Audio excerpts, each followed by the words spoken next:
Bun വെച്ചിട്ട് കുട്ടികൾ ഇഷ്ടപ്പെടുന്ന രീതിയിൽ നല്ല ടേസ്റ്റി ആയിട്ട് ഉണ്ടാക്കിയെടുക്കാൻ പറ്റുന്ന ഒരു സ്നാക്സിൻ്റെ റെസിപ്പിയാണിട്ടത്. നമുക്കൊരു 5 മിനിറ്റ് കൊണ്ട് തന്നെ ഉണ്ടാക്കിയെടുക്കാം. വളരെ കുറഞ്ഞ ചേരുവകൾ മതി ഇത് ഉണ്ടാക്കിയെടുക്കാൻ വേണ്ടിയിട്ട്. നമുക്ക് എങ്ങനെ ഈ ഒരു സ്നാക്സ് ഉണ്ടാക്കിയെടുക്കുന്നത് നോക്കാം. അപ്പോൾ അതിന് വേണ്ടിയിട്ട് ഞാനിവിടെ 2 ബണ്ണ് എടുത്തിട്ടുണ്ട്.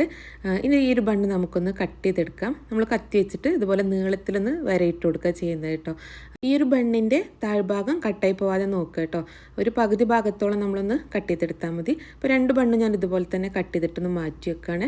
ഇതൊരു നോൺ സ്റ്റിക്കിൻ്റെ പാൻ ഒന്ന് ചൂടാൻ വെച്ചിട്ടുണ്ട്. ഇതിലേക്ക് ഒരു അല്പം ബട്ടർ ഇട്ട് കൊടുക്കുകയാണ്. ബട്ടർ ഒന്ന് മെൽറ്റായിട്ട് വരുമ്പോൾ നമുക്കിതിലേക്ക് കുറച്ച് വെളുത്തുള്ളി ചേർത്ത് കൊടുക്കാം. അപ്പോൾ വെളുത്തുള്ളി ഞാനിവിടെ ഒരു അരക്കപ്പോളം വെളുത്തുള്ളി എടുത്തിട്ടുണ്ട് കേട്ടോ.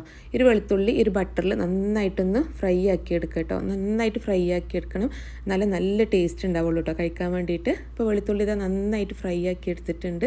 ഇനി നമുക്കൊരു പ്ലേറ്റിലേക്ക് മാറ്റി കൊടുക്കാം. ഈ ഒരു ബട്ടറോട് കൂടി തന്നെ കേട്ടോ ഞാൻ പ്ലേറ്റിലേക്ക് മാറ്റി കൊടുക്കുന്നത്. ഈ ഒരു വെളുത്തുള്ളി നന്നായിട്ടൊന്ന് ഉടച്ചെടുക്കാം കേട്ടോ. ഒന്നെങ്കിൽ നമുക്കിത് ഫോർക്ക് വെച്ചിട്ട് നന്നായിട്ടൊന്ന് ഉടച്ചെടുക്കാം, അല്ലെങ്കിൽ മിക്സിയിൽ ജസ്റ്റ് ഒന്ന് അരച്ചെടുത്താൽ മതി കേട്ടോ.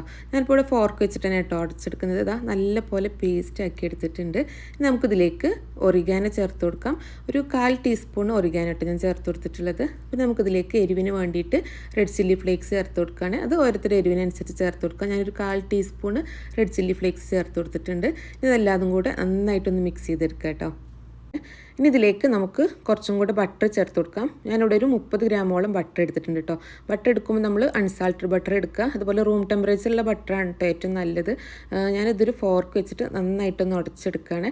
നമ്മളിത് മെൽറ്റ് ചെയ്തിട്ടല്ല കേട്ടോ ഈ ഒരു മിക്സിലേക്ക് വേണ്ടത്. നമ്മൾ റൂം ടെമ്പറേച്ചറിൽ കുറച്ചൊരു ക്രീമി പരുവത്തിലാണ് ബട്ടർ വേണ്ടത്. ഒരു ബട്ടറും ഗാർലിക്കിൻ്റെ പേസ്റ്റൊക്കെ നന്നായിട്ട് മിക്സ് ചെയ്തെടുത്തിട്ടുണ്ട്. ഇനി ഇതിലേക്ക് ഒരു അല്പം ഉപ്പും കൂടെ ചേർത്ത് കൊടുക്കുകയാണ്. എന്നിട്ട് ഒന്നും കൂടെ ഒന്ന് മിക്സ് ചെയ്തെടുത്താൽ നമ്മൾ ഈ ഒരു ബണ്ണിലേക്കുള്ള ഫില്ലിങ് റെഡി ആയിട്ടുണ്ട്.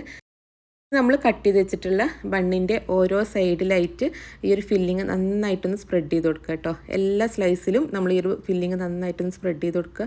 നമ്മൾ വെളുത്തുള്ളി പച്ചക്ക് എടുത്തിട്ട് ഇതുപോലെ ചെയ്തെടുക്കുകയാണെന്നുണ്ടെങ്കിൽ ഭയങ്കരമായിട്ട് ഒരു വെളുത്തുള്ളിൻ്റെ കുത്തുന്ന ഫ്ലേവർ ആയിരിക്കും കേട്ടോ. അത്ര ടേസ്റ്റ് ഉണ്ടാവില്ല കഴിക്കാൻ വേണ്ടിയിട്ട്. കുട്ടികൾക്കൊന്നും തീരെ കഴിക്കാൻ കഴിയൂല. പക്ഷെ നമ്മളിതുപോലെ വെളുത്തുള്ളി നന്നായിട്ട് ബട്ടറിൽ വഴറ്റിയെടുത്തിട്ട് ഇതുപോലെ ഉണ്ടാക്കിയെടുക്കുകയാണെന്നുണ്ടെങ്കിൽ നല്ല ടേസ്റ്റ് ആയിരിക്കും കേട്ടോ. കുട്ടികൾ പിന്നെയും വീണ്ടും ചോദിക്കും. അത്ര ടേസ്റ്റ് ഉണ്ട് ഇത് കഴിക്കാൻ വേണ്ടിയിട്ട്. ഈ ഒരു ഗാർലിക്കും ബട്ടറുള്ള ഫില്ലിങ് ഈ ഒരു ബണ്ണിൻ്റെ എല്ലാ സൈഡിലും നന്നായിട്ട് ഫില്ല് ചെയ്ത് കൊടുത്തിട്ടുണ്ട്. ഈ ഒരു അളവിൽ 2 ബണ്ണിലേക്ക് കറക്റ്റാണ് കേട്ടോ. ഇനി ഒരു ബണ്ണിൻ്റെ ഓരോ സൈഡിലും നമുക്ക് മൊസറല്ല ചീസ് ഇട്ട് കൊടുക്കാം. മൊസറല്ല ചീസ് ഇട്ട് കൊടുക്കാം, അല്ലെങ്കിൽ ചീസ് സ്ലൈസ് വെച്ച് കൊടുക്കാം. നിങ്ങൾക്ക് ഇഷ്ടമുള്ളത് ഏതായാലും എടുക്കുക കേട്ടോ.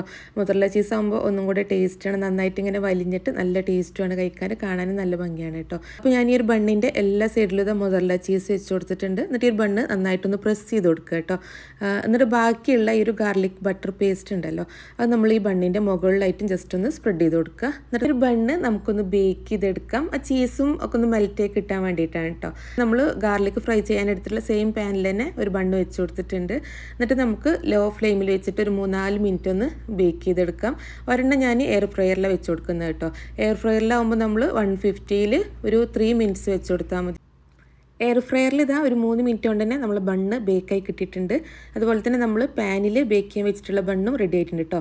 പാനിൽ നമുക്കൊരു 4 മിനിറ്റ് ടൈമാണ് എടുത്തിട്ടുള്ളത്. ആ ചീസൊക്കെ ഒന്ന് മെൽറ്റ് ആവണം, അതുപോലെ ആ ബണ്ണ് നന്നായിട്ടൊന്ന് മൊരിഞ്ഞ് വരണം, അത്ര ടൈം മാത്രം കേട്ടോ. ഇനി നമുക്കിതൊരു സെർവിങ് പ്ലേറ്റിലേക്ക് മാറ്റി കൊടുക്കാം. നമ്മൾ എയർ ഫ്രയറിൽ ബേക്ക് ചെയ്തെടുത്താലും പാനിൽ ബേക്ക് ചെയ്തെടുത്താലും നല്ല ടേസ്റ്റ് തന്നെയാണ് കേട്ടോ കഴിക്കാൻ വേണ്ടിയിട്ട്. ബണ്ണിൻ്റെ ഓരോ സ്ലൈസ് നമ്മളെടുത്ത് കഴിക്കുമ്പോഴും ആ ഒരു ഗാർലിക്കിൻ്റെയും ബട്ടറിൻ്റെയും ആ ഒരു ചീസിൻ്റെ ഒക്കെ നല്ല ടേസ്റ്റാണ് കേട്ടോ. കുട്ടികൾക്കൊക്കെ തീർച്ചയായിട്ടും ഇഷ്ടമാവും. നിങ്ങളൊരു പ്രാവശ്യമെങ്കിലും ഇതൊന്ന് ട്രൈ ചെയ്ത് നോക്കുക കേട്ടോ. ട്രൈ ചെയ്ത് നോക്കിയിട്ട് ഇതിൻ്റെ ഫീഡ്ബാക്ക് അറിയിക്കാൻ മറക്കരുത്. അപ്പോൾ ഒരു ചീസി ഗാർലിക് ബണ്ണ് നിങ്ങൾക്ക് ഇഷ്ടമായിട്ടുണ്ടെങ്കിൽ ഷെയർ ചെയ്യാനും മറക്കരുത്. അപ്പോൾ ഇൻഷാ അല്ലാഹ് അടുത്ത് നല്ല റെസിപ്പി ആയിട്ട് കാണാം.